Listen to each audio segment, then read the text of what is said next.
Hello বন্ধুরা, আজকে আমার ছুটির দিন। সারা সকালটাই কেটে গেল ঘরের কাজ করতে করতে আর ল্যাদ খেতে খেতে।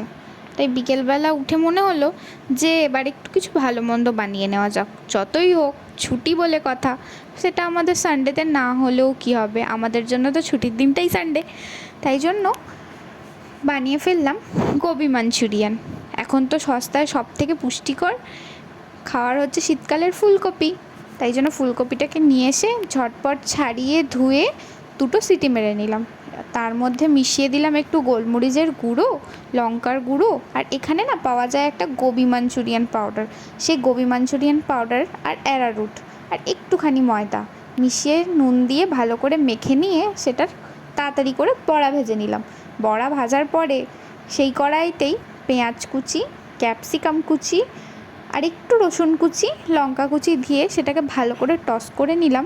টস করার পর এর মধ্যে দিয়ে দিলাম tomato ketchup, Schezwan sauce, vinegar আর সয়া সস। দেওয়ার পরে গোবি মাঞ্চুরিয়ানের যে ব্যাটারটা বানিয়েছিলাম সেটার বাটি ধোয়া জলটা ওর মধ্যে অ্যাড করে দিলাম, কারণ তার মধ্যে তো কর্নফ্লাওয়ার আর সব কিছুই অল্প অল্প করে ছিল, তাই আলাদা করে অ্যারারুট না গুলে ওই জলটাই ইউজ করলাম। করার পরে সেটাকে ভালো করে বানিয়ে নিয়ে তার মধ্যে বড়াগুলোকে দিয়ে আমার রেডি হয়ে গেল শুকনো শুকনো গোবি মাঞ্চুরিয়ান।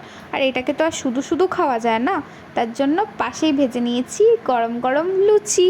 তো আজকে আমার ছিল এইটুকুই মেনু, চটজলদি খাবার কিন্তু খুব টেস্টি।